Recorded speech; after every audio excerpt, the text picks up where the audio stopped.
Hello friends, आज आपण बघणार आहोत कोऑर्डिनेशन कंपाऊंड लेक्चर नंबर 3, ज्याच्यामध्ये आपण क्लासिफिकेशन बघणार आहोत कोऑर्डिनेशन कंपाऊंडचं आणि कोऑर्डिनेशन कॉम्प्लेक्स काय असतात ते आपण आजच्या लेक्चरमध्ये बघणार आहोत. बघा, सुरुवातीला आपण टाइप्स ऑफ कोऑर्डिनेशन कंपाऊंड म्हणजे कोणकोणत्या प्रकारचे कंपाऊंड असू शकतात. ठीक आहे, बघा types of compounds. Types of compounds. There are generally 3 types. Types of compound किती प्रकारचे आहेत? 3 प्रकारचे. कोणकोणते? एक आहे सिंपल कंपाउंड्स, त्याला म्हणतो आपण simple salt. Simple salts. Next आहे double salt. Double salt. आणि थर्ड आहे coordination salt. Coordination salt. Simple salt, double salt, coordination salt. 3 प्रकारचे कंपाऊंड्स आहेत. याचे आपल्याला एक्झाम्पल समजून घ्यायचे. बघा, सुरुवातीला बघू आपण सिंपल सॉल्ट काय आहे. सिंपल सॉल्ट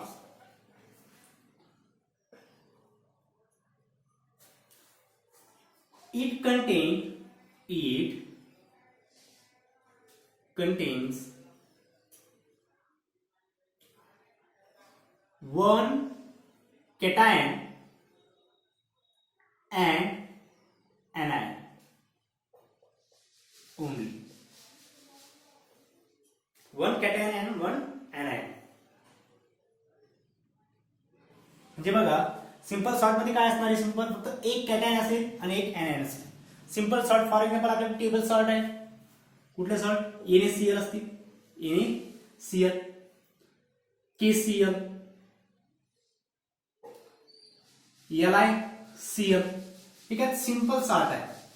म्हणजे तिच्यामध्ये काय फक्त एक कॅटायन असणार आहे आणि एक एनायन असणार. बघा, आता हे कधी कळणार आपल्याला एक कॅटायन एक एनायन? आता बघा, ज्या वेळेस आपण याला फर्निश करू, आयोनाइज करू.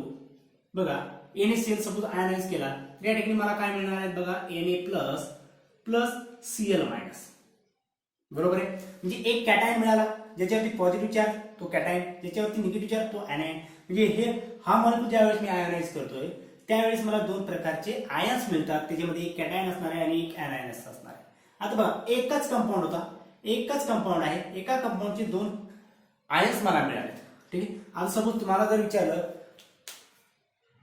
How many number of ions furnish in NaCl, KCl or LiCl or simply say simple salt. म्हणजे सिंपल सॉल्टला ज्यावेळेस तुम्ही फर्निश करणार तर किती आयन्स फर्निश होते, म्हणजे किती आयन्स तयार होते. आता या ठिकाणी किती आयन्स तयार झाले? 1 आणि 2. म्हणजे एक NaCl मॉलिक्यूल तुम्ही फर्निश केला तर फर्निश झाल्याच्या नंतर किती आयन्स मिळाले? 2 आयन फर्निश झाले. 2 आयन फर्निश झाले म्हणजे काय? 2 आयन तयार झाले, 2 आयन्स मिळाले. ठीक आहे. Number of ions obtained when ionized NaCl molecule there is 2. किती आहे? 2 आहे. म्हणून आपण काय सांगणार? there is 2 ion furnished in ionization of NaCl or simple salt only. Got it? याला म्हणतो आपण सिंपल सॉल्ट. मग आता बघा, याचे एक्झाम्पल तुमच्या समोर दिलेले आहे. नेक्स्ट डबल सॉल्ट काय आहे? बघा, या ठिकाणी किती आयन्स फर्निश झाले? 2. Na प्लस आणि Cl मायनस. 2 आयन, 1 आणि 2. ठीक आहे. सपोज तुम्हाला जर विचारलं how many furnish ion in KCl, simple KClचं आयनायझेशन करा. KCl ज्यावेळेस आयनाइज करणार त्यावेळेस मला मिळेल K plus plus Cl minus. किती आयन्स आहेत? एक हा आणि हा एक, म्हणजे 2 आयन्स. या ठिकाणी सुद्धा नंबर ऑफ आयन्स फर्निश किती आहे? 2. इथे सुद्धा किती असणार आहे? 2. याला म्हणतो आपण सिंपल सॉल्ट. हे आहे सिंपल सॉल्ट. आता डबल सॉल्ट काय हे नोट डाऊन करा, व्यवस्थित नोट्स तयार करायला सुरुवात करा. बरं, नेक्स्ट आहे double salt. It is made up of it is made up of 2 or more salt. हा कशाला बनलेला आहे? 2 किंवा 2 पेक्षा जास्त सॉल्ट हा तयार झालेला आहे डबल सॉल्ट. याचं अतिशय फेमस एक्झाम्पल आहे आणि जे नेहमी तुम्हाला विचारलं जाऊ शकतं. एक तर प्रॅक्टिकल एक्झाम असेल किंवा कॉम्पिटिटिव्ह एक्झाम असेल, सीईटी, एनईटी, प्रत्येक एक्झाम मध्ये अशा प्रकारचे क्वेश्चन तुम्हाला विचारले जातात. बघा, डबल सॉल्टचं एक्झाम्पल कुठलं असेल किंवा टेबल सॉल्ट किंवा सिंपल सॉल्ट कुठला आहे किंवा कॉम्प्लेक्स सॉल्ट कुठला आहे हे विचारलं जातं आणि त्याच्यामध्ये डबल सॉल्ट अतिशय महत्वाचं आहे. बघा, या ठिकाणी एक्झाम्पल आहे त्याचं आपल्याकडे. एक्झाम्पल मोहर सॉल्ट.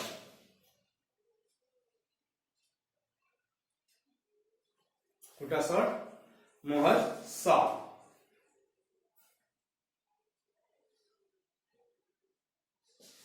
आता मोहर सॉल्ट मध्ये काय आहे बघा, याच्यामध्ये किती आयन्स असणार आहेत? 2 किंवा 2 पेक्षा जास्त सॉल्ट त्याच्यामध्ये असणार आहे. आता अगोदर सिंपल सॉल्ट मध्ये काय फक्त एकच सॉल्ट होता, NaCl, KCl, एकच. ठीक आहे.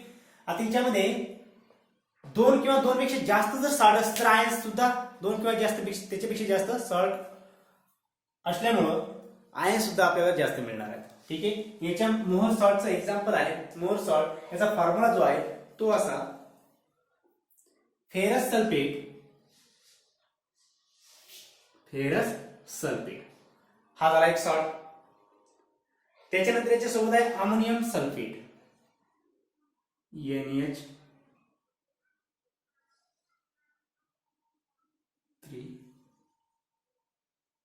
ट्वाइस. अमोनिया झाला ना, ammonium sulphate and 6 times H2O.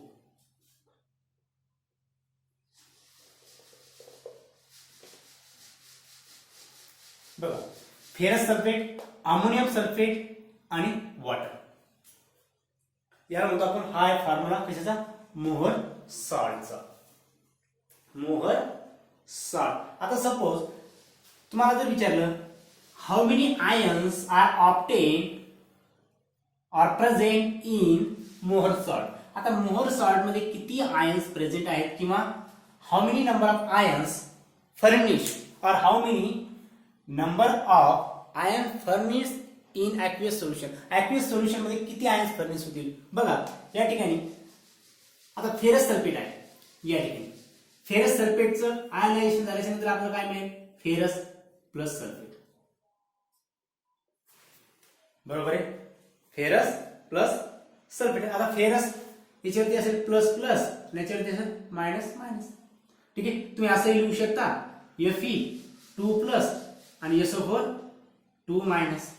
तुम्ही असंही लिहू शकता Fe प्लस 2 SO4 मायनस 2. ठीक आहे. आता किती आयन झाले या ठिकाणी? 1 2. आता या ठिकाणी बघा, हा अमोनियम सल्फेट आहे. अमोनियम सल्फेट सुद्धा फर्निश होणार. या ठिकाणी कुठला आयन मिळेल बघा? NH4 positive. आता NH4 किती आहे?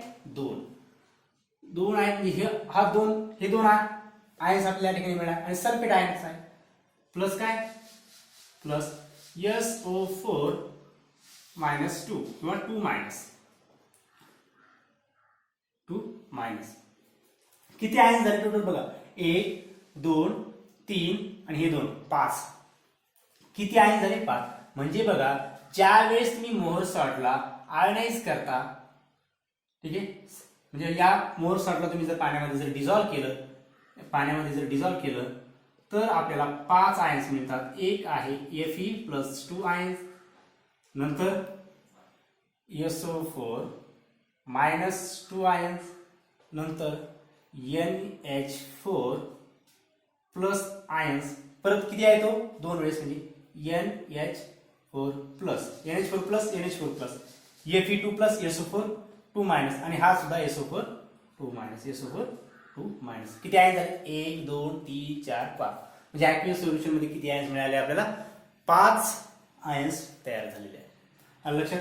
आणि हे कशाचं एक्झाम्पल आहे, डबल सॉल्ट. डबल सॉल्ट काय सांगू बघा, it is made up of 2 or more salt. किती सॉल्ट न तयार होणार आहे, 2 किंवा 2 पेक्षा जास्त सॉल्ट त्याच्यामध्ये असतील त्याला म्हणायचं आहे डबल सॉल्ट. बघा हा एक सॉल्ट आहे फेरस सल्फेट, अमोनियम सल्फेट 2 आहेत, 2 पेक्षा जास्तही असू शकतात, 2 पेक्षा जास्तही असू शकतात. एक्झाम्पल त्याच्यामध्ये परत दुसरं एक्झाम्पल जे आहे बघा, हे एवढं नोट डाऊन करायचं. या ठिकाणी तुम्ही काय सांगसाल बघा, टोटल 5 किती आयन्स मिळणार आहेत आपल्याला, 5 ions, 5 ions will be generated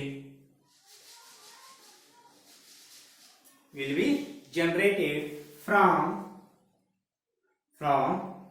कुठला सॉल्ट आहे तो, फ्रॉम मोहर सॉल्ट इन ॲक्वियस सोल्युशन, म्हणजे पाण्यामध्ये. ॲक्वियस सोल्युशन मध्ये काय, त्याच्यामध्ये पाणी आहे, पाण्याचं सोल्युशन जर बनवलं आपण आणि त्याच्यामध्ये जर डबल सॉल्ट जर असेल तर त्या डबल सॉल्टची आपल्याला किती आयन्स मिळणार आहेत, 1 2 3 4 5 आयन्स मिळणार आहेत. ठीक आहे. आता त्या ठिकाणी वॉटर सुद्धा त्यांच्या सोबत आहे, पण वॉटर म्हणजे काय आहे, पाणी. वॉटरचे आयन्स मिळणार आहेत का, नाही. ठीक आहे. पण total number of ions are 5 in double salt. Example that is Mohr salt. ठीक आहे. मग आपण काय सांगणार, दस या ठिकाणी बघा, दस जो काही मोहर सॉल्ट आहे, दस डबल सॉल्ट म्हणजे हे जे डबल सॉल्ट जे आहे हे काय होतं, कम्प्लिटली डिसोसिएट होतं. दस डबल सॉल्ट डिसोसिएटेड कम्प्लिटली. ते कसे कम्प्लिटली डिसोसिएट होतात, कशामध्ये, इन वॉटर म्हणजे पाण्यामध्ये. जर डबल सॉल्ट जर घेतला तर कम्प्लिटली काय होतात, डिसोसिएट होतात. सिंपल सॉल्ट आणि डबल सॉल्ट पाण्यामध्ये डिसोसिएट होतात. कळालं. ठीक आहे. याचं नेक्स्ट एक्झाम्पल जे आहे ते एक्झाम्पल सुद्धा बघू आपण. बघा, सपोज जर तुम्हाला विचारला how more salt is form, तर मोर सॉल्ट कसा तयार होतो बघा. आपल्याला काय करायचंय, ग्रीन विट्रिऑल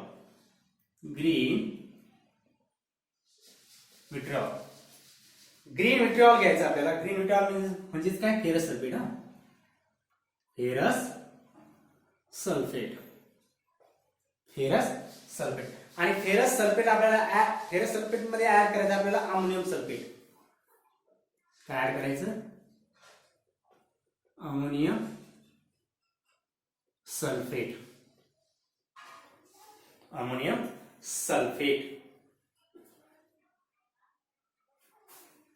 आणि या ठिकाणी काय करायचं, H2O ऍडिशन. आणि या ठिकाणी म्हणतो आपल्याला मोहर सॉल्ट. काय म्हणा, मोहर सॉल्ट. हा जो ग्रीन विट्रिऑल आहे, हा कुठल्या कलरचा आहे, हा ग्रीन कलरचा आहे. कुठल्या कलरचा, ग्रीन कलर. आणि अमोनियम सल्फेट जे आहे हे व्हाईट कलरचं आहे, व्हाईट कलर. आता बघा, हा ग्रीन कलर आहे व्हाईट, आणि अमोनियम सल्फेटचा व्हाईट कलर आहे. हा जो मोहर सॉल्ट आपल्याला मिळतोय, याचा जो कलर आहे हा लाईट ग्रीन आहे. कसा आहे, लाईट ग्रीन. बघा या ठिकाणी हा कसा आहे, ग्रीन विट्रिऑल. फेरस सल्फेट कसा आहे, ग्रीन कलरचा. अमोनियम सल्फेट कसा आहे, व्हाईट कलरचा. आता ग्रीन कलर जर का व्हाईट कलर मध्ये तुम्ही जर मिक्स करत असाल तर डेफिनेटली हा जो ग्रीन कलर जेवढा ग्रीन अगोदर होता, गडद होता, तेवढा गडद राहील का, नाही. त्याचा लाईट ग्रीन मध्ये कन्वर्जन आहे. ठीक आहे. का, कारण की ammonium sulphate white ammonium sulphate त्यासोबत काय झालेलं आहे, ऍड झालेलं आहे. ठीक आहे. आता ही रिॲक्शन बघा, या ठिकाणी मी रिॲक्शन लिहितो शॉर्ट मध्ये. ग्रीन विट्रिऑल म्हणजे ferrous sulphate FeSO4 plus ammonium sulphate NH4SO4. आता NH4 अमोनियम सल्फेट कसं असतं, असं. ठीक आहे. आणि याची रिॲक्शन कशासोबत करायची आपल्याला, वॉटर सोबत, H2O. या ठिकाणी काय तयार होतं बघा,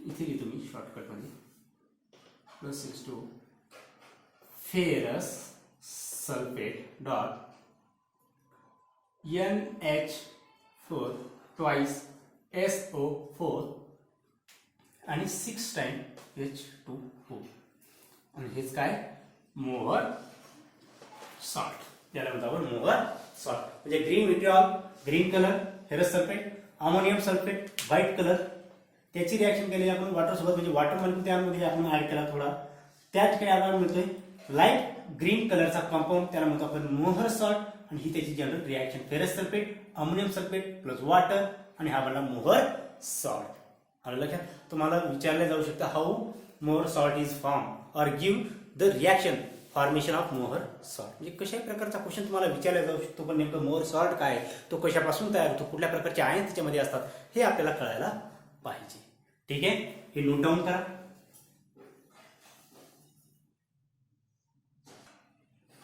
नेक्स्ट एक्झाम्पल जे आहे डबल सॉल्टचं ते आहे पोटॅश आलम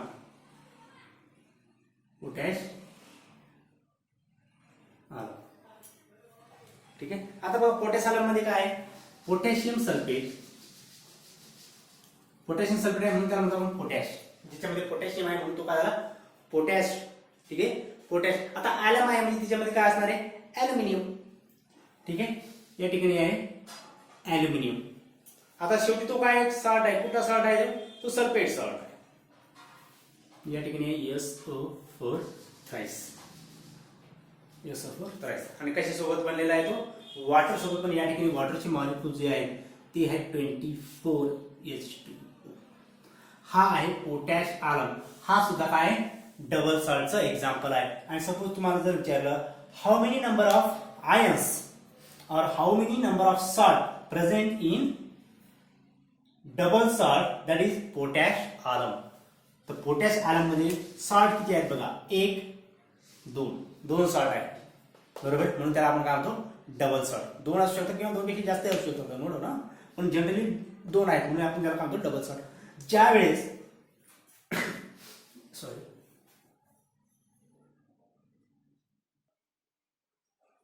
याला ज्यावेळेस आपण आयोनाइज करणार बघा किती आयन्स मिळतात आपल्याला सपोज या डबल सॉल्टला मी पाण्यामध्ये डिझॉल्व केले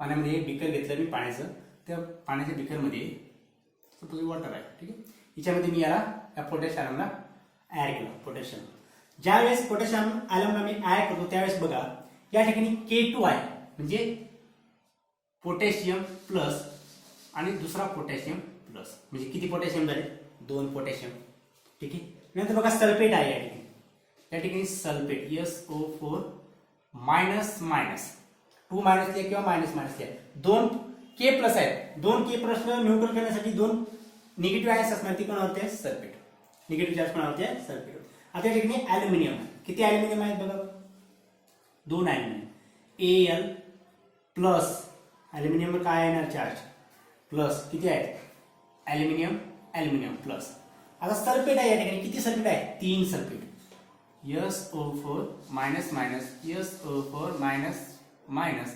SO4 मायनस मायनस आणि आता काउंट करा टोटल आयन्स किती आहेत बघा पोटॅशियमचे 2 सल्फेटचे 1 2 3 4 4 आणि 2 6 आणि ॲल्युमिनियमचे 2 किती टोटल 8 आयन्स आहेत नंबर ऑफ आयन्स किती आहेत 8 आयन्स या पोटॅश आलम मध्ये या ठिकाणी प्रेझेंट आहेत आलं लक्षात ठीक आहे नेक्स्ट एक्झाम्पल जे आहे ते नेक्स्ट एक्झाम्पल आहे कार्बोनाइट डबल सॉल्टचं एक्झाम्पल आहे कुठलं आहे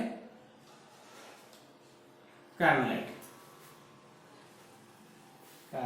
कार्बोनाइट आता कार्बोनाइट मध्ये सिंपल पोटॅशियम सॉल्ट असेल आणि मॅग्नेशियम सॉल्ट आहे बघा कुठला KCl डॉट MgCl2 आणि 6 टाइम वॉटर 6 टाइम वॉटर आता याला जर का मी आयोनाइज केलं किंवा तुम्हाला जर विचारलं how many number of ions present in carbonite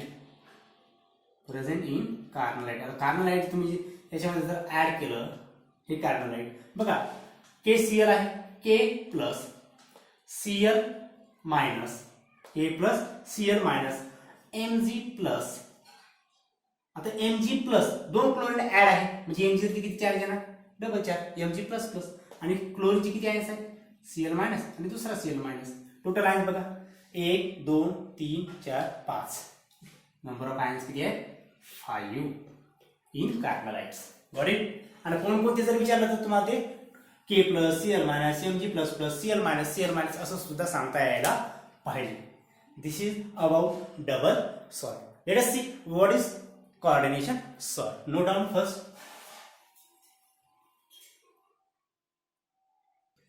बघा कोऑर्डिनेशन सॉल्ट काय. आता याच्यामध्ये सिंपल काय असणार आहे कोऑर्डिनेशन कंपाऊंड असणार आहे, कोऑर्डिनेशन एंटिटी असणार आहे किंवा कोऑर्डिनेशन स्पियर त्याच्यामध्ये असणार आहे. बघा एक्झाम्पल या ठिकाणी मी लिहितोय K4 FeCN6 हा मॉलिक्युल हा कॉम्प्लेक्स आहे माझ्याकडे. ठीक आहे. आता याच्यामध्ये बघा या कॉम्प्लेक्स मध्ये एक अशी एक स्पेसी आहे की जी स्क्वेअर ब्रॅकेट मध्ये काय म्हणतो coordination compound.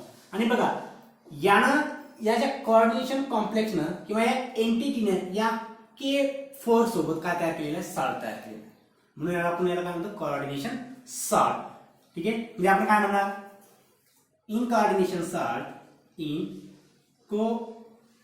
Coordination salt in K coordination salt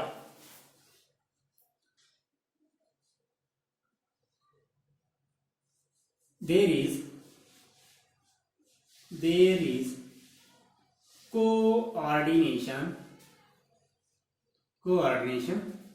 sphere or entity. म्हणजे कोऑर्डिनेशन स्पियर असणार आहे किंवा याला आपण काय म्हणतो कोऑर्डिनेशन एंटिटी म्हणतोय. ठीक आहे. बघा याच्यामध्ये आता या मॉलिक्युलला सपोज मी आयनाइज जर केलं ठीक आहे मला काय मिळणार K4 किती 4 वेळेस आहे 4 टाइम्स K प्लस. ठीक आहे. आणि बाहेर दुसरी स्पेस काय मिळाली FeCN6. आता हा याच्यावरती पॉझिटिव्ह चार्ज आहे याच्यावरती कुठला चार्ज असेल निगेटिव्ह चार्ज. या ठिकाणी 4 पोटॅशियम आहे तर मग याला न्यूट्रल करण्यासाठी मायनस चार्ज किती वेळेस लागेल 4 वेळेस -4. आलं लक्षात. आता बघा 4K प्लस हे आयन्स आणि हा आयन. सपोज तुम्हाला याच्यामध्ये जर विचारलं how many number of ions present in coordination salt that is K4 हेक्साफेरोसायनाइड. हा कॉम्प्लेक्सचं नाव दिलं किंवा कॉम्प्लेक्स दिलाय तुम्हाला विचारलं नंबर ऑफ आयन्स किती आहे. किती आयन्स आहेत बघा 4K आहे आणि हा एक टोटल आयन्स आहे. याचा आयनायझेशन होत नाही. जी काही कोऑर्डिनेशन स्पियर मध्ये जी काही कॉम्प्लेक्स मध्ये जे काही एलिमेंट मेटल असतील किंवा लिगॅंड असतील त्याचं आयनायझेशन होत नाही अंडर नॉर्मल टेम्परेचर आणि प्रेशर. म्हणजे जोपर्यंत नॉर्मल टेम्परेचर आणि प्रेशर आहे तोपर्यंत याचं आयनायझेशन होत नाही. जर तुम्ही याला प्रेशर इन्क्रीज केलं किंवा त्याच्यामध्ये हीट इन्क्रीज केली त्यावेळेस मात्र याचं सुद्धा आयनायझेशन होऊ शकतं. Otherwise under normal temperature and pressure these entity never be ionize. हे आयनाइज होणार नाही. फक्त हा एक स्पेशल आयन्स त्या ठिकाणी तयार झालेला असतो. ठीक आहे. हे 4 आयन्स आणि हा एक आयन्स म्हणजे असे किती आयन्स आहेत टोटल 5 आयन्स. What it. हे एक्झाम्पल कशाचं आहे कोऑर्डिनेशन सॉल्टचं एक्झाम्पल आहे. आता बघा याच्यामध्ये हा फेरस जो आहे ferrous is the central metal आहे. बरोबर आहे की नाही. सेंट्रल मेटल ॲटम किंवा आयन्स. ठीक आहे. आणि के प्लस म्हणजे हा K प्लस हे काय काउंटर आयन किती आहे ते 4 काउंटर आयन्स म्हणजे त्या कोऑर्डिनेशन कॉम्प्लेक्सच्या बाहेर आहे त्याला म्हणतो आपण काउंटर आयन. ठीक आहे. आणि या ठिकाणी काय cyanide is the ligand. Cyanide काय आहे या ठिकाणी लिगॅंड आहे आणि हा काय झालाय कोऑर्डिनेशन कंपाऊंड झाला. आणि यालाच आपण काय म्हणतो कोऑर्डिनेशन सॉल्ट. काय कारण की आपल्याला आयन्स मिळतात पॉझिटिव्ह निगेटिव्ह म्हणून याला सॉल्ट आपण म्हणतो कोऑर्डिनेशन. हा तिसरा प्रकार आहे types of compounds. Got it. Note down करा. बघा या ठिकाणी जो काय स्क्वेअर ब्रॅकेट आहे त्याला काय म्हणतो आपण कोऑर्डिनेशन एंटिटी किंवा coordination sphere. The square bracket the square bracket, हा जो स्क्वेअर ब्रॅकेट आहे त्याच्यामध्ये जे काही स्पेसिस आहे, जे काही कॉम्प्लेक्स आहे त्याच्यामध्ये, त्याला काय म्हणतो आपण, is called coordination, is called coordination sphere किंवा एंटिटी, कोऑर्डिनेशन स्फियर किंवा कोऑर्डिनेशन एंटिटी. सायनाइड, सायनाइड जो आहे या ठिकाणी काय, cyanide acts as Lewis base. ते काय लेविस बेस कारण की या सायनाइडने या फेरसला काय केलेलं आहे, इलेक्ट्रॉन डोनेट केलेला आहे म्हणून तो काय ऍक्ट झाला, लेविस बेस म्हणून ऍक्ट होणार आहे. ठीक आहे. आणि त्यालाच काय म्हणतो आपण, लेविस बेस काय असतात, लिगॅंड. लेविस बेसला आपण काय म्हणतो, लिगॅंड. कोऑर्डिनेशन कंपाऊंड मध्ये त्याला लिगॅंड म्हणतात आणि ऍसिड बेस थेअरी मध्ये त्याला बेस म्हणतात, लेविस बेस. आलं लक्षात. म्हणजे हे कसं झालं, ज्या राज्यात तुम्ही जाता तसा तुम्हाला वागावं लागतं, बरोबर आहे, तशी गोष्ट झाली आहे. ठीक आहे. बघा या ठिकाणी काय असेल, जो काही कॉम्प्लेक्स आयन आहे, हा जो काही कॉम्प्लेक्स आयन आहे हिच्यामध्ये बघा फेरस काय, सेंट्रल मेटल ॲटम. फेरस काय, central metal atom. The entity inside the bracket are made up of coordination bond. म्हणजे जी काही एंटिटी आहे याच्यामध्ये काय कोऑर्डिनेशन बॉन्ड आहे. हा जो फेरस आहे या फेरसला या सायनाइडने काय केलेलं आहे, इलेक्ट्रॉन डोनेट केलेलं आहे. किती सायनाइड आहेत, 6. कोऑर्डिनेशन बॉन्ड तुम्ही असं दाखवता बरं का, लक्षात ठेवा. सायनाइड, सायनाइड, सायनाइड आणि या ठिकाणी सायनाइड. ठीक आहे. म्हणजे बघा किती सायनाइडनं पेअर ऑफ इलेक्ट्रॉन डोनेट केलेले आहेत, 6. म्हणजे कोऑर्डिनेशन नंबर काय असणार याचा, 6. कोऑर्डिनेशन नंबर किती आहे, 6. म्हणजे number of ligands that donate the pair of electrons are called coordination number. Got it. म्हणजे कोऑर्डिनेशन नंबर किती आहे या एंटिटीचा किंवा या कॉम्प्लेक्सचा, किती आहे, सॉरी किती आहे, 6. 6 किती आहे, 6 आहे. ओके, 6 कोऑर्डिनेशन नंबर आहे.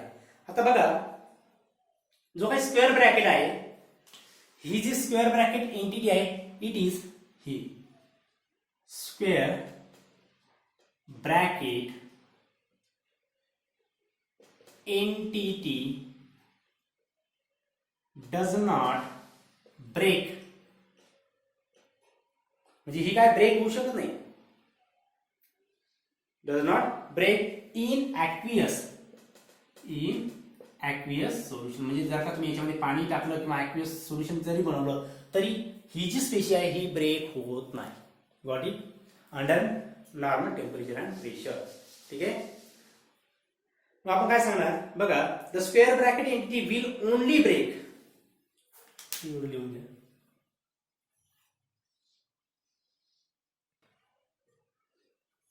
The coordination entity will only break if the solution is highly acidic. Solution कसं असायला पाहिजे, हायली ऍसिडिक असेल, म्हणजे ज्याच्यामध्ये प्लस आयन्स असतील, H प्लस आयन्स असतील, किंवा or highly basic. Highly basic आहे म्हणजे त्याच्यामध्ये OH मायनस आयन्स असतील. म्हणजे ज्या वेळेस तुम्ही सोल्युशन याच्यामध्ये हायली ऍसिड ऍड करणार किंवा ऍसिडचं पर्सेंटेज जास्त होईल किंवा बेसचं पर्सेंटेज जास्त होईल याच्या अक्वियस सोल्युशनमध्ये, त्यावेळेस ही एंटिटी ब्रेक होते. किंवा टेम्परेचर जर वाढवलं तरी ब्रेक होते, किंवा प्रेशर जरी वाढवलं तरी ब्रेक होऊ शकते. प्रेशराईज केलं तरी ब्रेक होऊ शकते. म्हणजे टेम्परेचर आणि प्रेशर किंवा ऍसिडिक नेचर किंवा बेसिक नेचर जर वाढवले एंटिटीचं, तर ती कोऑर्डिनेशन जी काही एंटिटी आहे किंवा कोऑर्डिनेशन कॉम्प्लेक्स जो आहे त्याच्यामध्ये जे काही आयन्स असतील, लिगॅंड असतील, ते काय ब्रेक होतात. अदरवाईज ते ब्रेक होत नाही. Got it. बघा हे झालं टाइप्स ऑफ कंपाऊंड्स. आता बघायचं आपलं क्लासिफिकेशन ऑफ कोऑर्डिनेशन कंपाऊंड. आता हे कोऑर्डिनेशन कंपाऊंडचं एक्झाम्पल आहे की नाही. आता याच्यामध्ये सुद्धा क्लासिफिकेशन करायचं आपल्याला. याच्यामध्ये हे जे कोऑर्डिनेशन सॉर्ट जो आहे त्याला आपण कोऑर्डिनेशन कॉम्प्लेक्स म्हणतो, कोऑर्डिनेशन कंपाऊंड म्हणतो. त्याचं आपल्याला बघायचं classification. Note down. classification of coordination compound. Classification of coordination compounds. बघा जे काही coordination compound आहेत त्याला आपण क्लासिफाय करू शकतो on the basis of ligand, on the basis of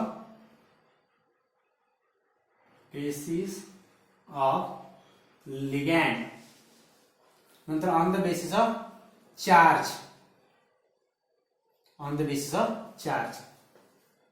म्हणजे कोऑर्डिनेशन कंपाऊंडला आपण दोन प्रकारामध्ये क्लासिफाय करू शकतो. एक तर त्याच्यामध्ये असलेले लिगॅंड्स कसे आहेत किंवा त्या कॉम्प्लेक्स वरती चार्ज कुठला आहे, पॉझिटिव्ह चार्ज आहे, निगेटिव्ह चार्ज आहे का चार्ज नाही, त्याच्यावरती आपण त्याला क्लासिफाय करू शकतो. ठीक आहे. मग on the basis of ligand, लिगॅंडच्या बेसिसवर आपण याचं क्लासिफिकेशन कसं करणार बघा.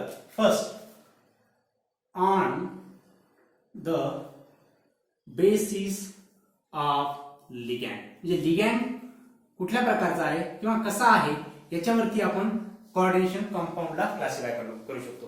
ठीक आहे. आता सपोज बघा याच्यामध्ये जे काही क्लासिफिकेशन करत असताना याच्यामध्ये on the basis of ligand आहे. लिगॅंड मध्ये जर टाइप 1 होमोलॅप्टिक, काय होमोलॅप्टिक्स काय आहे बघा. If all the ligand in complex are same, ज्यावेळेस त्या कॉम्प्लेक्स मध्ये लिगॅंड हे सेम असतील त्यावेळेस त्याला म्हणायचं होमोलॅप्टिक कोऑर्डिनेशन कंपाऊंड. कुठल्या प्रकारचा होमोलॅप्टिक coordination compound. All the ligands in complex are same, or all the ligands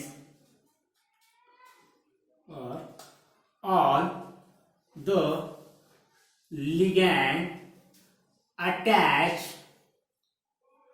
to central metal atom or ion are same.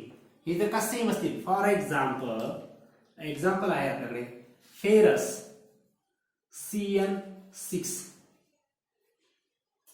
Ferrous CN6. ठीक आहे. जे काय अगोदरचं एक्झाम्पल आहे या ठिकाणी K4 FeCN6. Potassium hexacyano ferrate. ठीक आहे. हा जो कॉम्प्लेक्स जो आहे याच्यामध्ये मला सांगा, आता हा सेंट्रल ॲटम आहे बरोबर आहे, हा सेंट्रल ॲटम आहे. याच्या आजूबाजूला जे काही लिगॅंड्स आहेत, लिगॅंड्स कोणता आहे, सायनाइड. किती आहेत, 6. सगळे कसे आहेत, सेम आहे. तर हा कुठल्या प्रकारचा कोऑर्डिनेशन कंपाऊंड झाला, होमोलॅप्टिक्स. काय झाला, होमोलॅप्टिक्स. दुसरा मग काय, हेट्रोलॅप्टिक्स. बी या ठिकाणी लिहितो मी बी. काय, हेट्रोलॅप्टिक. आता सिंपल आहे. हेट्रोलॅप्टिक मध्ये काय असणार आहे, all the ligand or लिगॅंड्स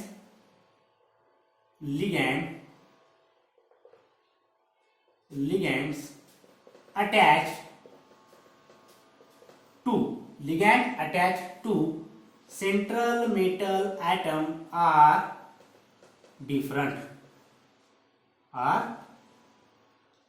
central metal ॲटमला जे काही लिगॅंड्स अटॅच असतील ते कसे असणार आहेत, वेगवेगळे असतील. त्याला काय म्हणायचंय, हेट्रोलॅप्टिक. एक्झाम्पल बघा, हेट्रोलॅप्टिकचं एक्झाम्पल आहे आपल्याकडे. सपोज या ठिकाणी copper CuNH3 amino, NH3 amino twice ClBr आणि कॉम्प्लेक्स कंपाऊंड. बघा आता हा एक कॉपरचा कॉम्प्लेक्स, कॉपरचा कोऑर्डिनेशन कंपाऊंड. याच्यामध्ये मला सांगा, या कॉपरला कोणकोणते लिगॅंड अटॅच आहे. एक आहे अमाइन, दुसरा आहे क्लोरीन, तिसरा आहे ब्रोमीन. बरोबर. म्हणजे सगळे कसे आहेत, वेगवेगळे आहेत की नाही, सेम आहेत का सगळे, सगळे नाही, वेगवेगळे आहेत. म्हणून हा कुठल्या क्लासमध्ये जातो, heteroleptic. Hetero means different, leptics to attach, म्हणजे सेंट्रल मेटल ॲटमला डिफरंट लिगॅंड्स अटॅच आहेत, म्हणून याला म्हणतो आपण heteroleptic coordination compound. Got it, I heteroleptic coordination compound. ठीक आहे. This is the classification of coordination compound on the basis of ligand means how many ligands or what type of ligands attached to the central atom. It may be same or different. On the basis of that type, we classify as homolactics and heterolactics coordination compound. Got it? Write down.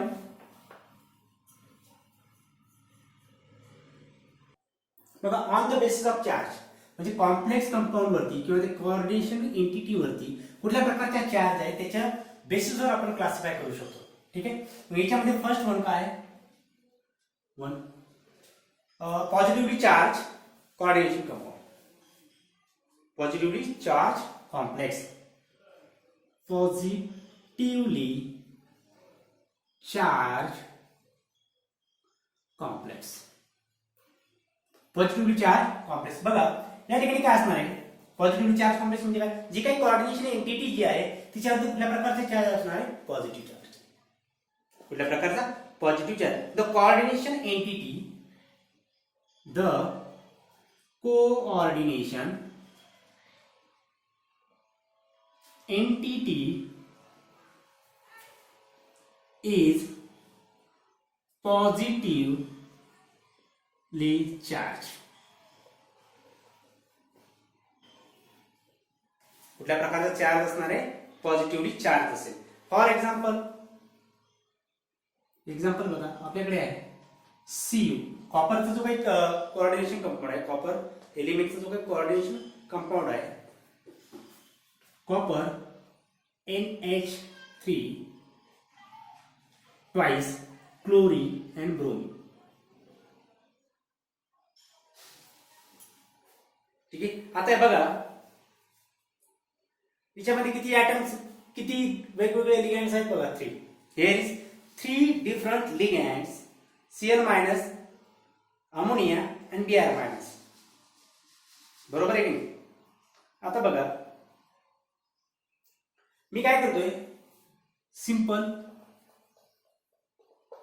या ठिकाणी 4 hexa amino cooperate. ठीक आहे. आणि बघा याच्यावरती charge येतोय +2 आणि या ठिकाणी येतो SO4 2 मायनस.